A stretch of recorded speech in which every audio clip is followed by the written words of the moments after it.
വിദ്യാർത്ഥദായിനി സഭയുടെ ആഭിമുഖ്യത്തിൽ വിദ്യാഭ്യാസ അവാർഡുകളും സ്കോളർഷിപ്പുകളും വിതരണം ചെയ്തു.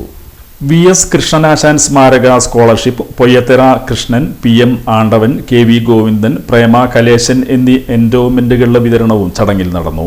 യുവജനക്ഷേമ കായിക രജിസ്ട്രേഷൻ മന്ത്രി അഡ്വക്കേറ്റ് ഒ.ജെ. ജനേഷിന് ചടങ്ങിൽ സ്വീകരണം നൽകി. വിദ്യാർത്ഥദായിനി സഭ ഓഡിറ്റോറിയത്തിൽ പ്രസിഡന്റ് എം.എസ്. വിനയകുമാറിന്റെ അധ്യക്ഷതയിൽ യുവജനക്ഷേമ കായിക രജിസ്ട്രേഷൻ വകുപ്പ് മന്ത്രി അഡ്വക്കേറ്റ് ഒ.ജെ. ജനീഷിനെ ട്രഷറർ ഒ.എം. ദിനമണി സ്വീകരിച്ചു. School manager കെ.ഡി. വിക്രമാദിത്യൻ വിവിധ സ്കോളർഷിപ്പുകളുടെ വിതരണം നടത്തി. വിദ്യാർത്ഥികൾക്കുള്ള ധനസഹായം എന്നിവ ഹെഡ്മിസ്ട്രസ് സമർപ്പിച്ചു.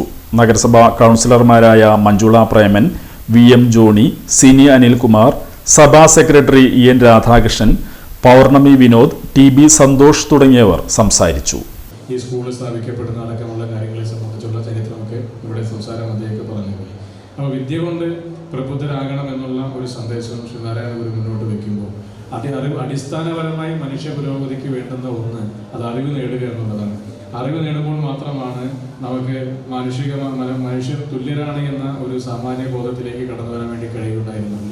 ഒരു കാലഘട്ടം മുഴുവൻ സ്വന്തം അവകാശങ്ങളെ സംബന്ധിച്ച് സ്വന്തം നിലനിൽപ്പിനെ സംബന്ധിച്ച് ബോധ്യങ്ങളില്ലാതെ കടന്നുപോയ ഒരു സമൂഹത്തിന് മുമ്പിലേക്ക് അറിവിൻ്റെ വെളിച്ചം പകർന്നു നൽകി അവരെ സംഘടിക്കാൻ പ്രേരിപ്പിച്ച് സംഘടന കൊണ്ടും ശക്തരാകാനും വിദ്യ കൊണ്ട് പ്രബുദ്ധരാകുവാനുമുള്ള ഒരവസരം ഉണ്ടാക്കി നൽകിയതിലൂടെ ഒരു വലിയ സാമൂഹ്യ നവോത്ഥാന പ്രസ്ഥാനത്തിലാണ് ശ്രീനാരായണ ഗുരു ഉൾപ്പെടെയുള്ള നേതാക്കന്മാരൊക്കെ നേതൃത്വം കൊടുത്തുകൊണ്ട് കടന്നുപോയിട്ടുള്ളത്.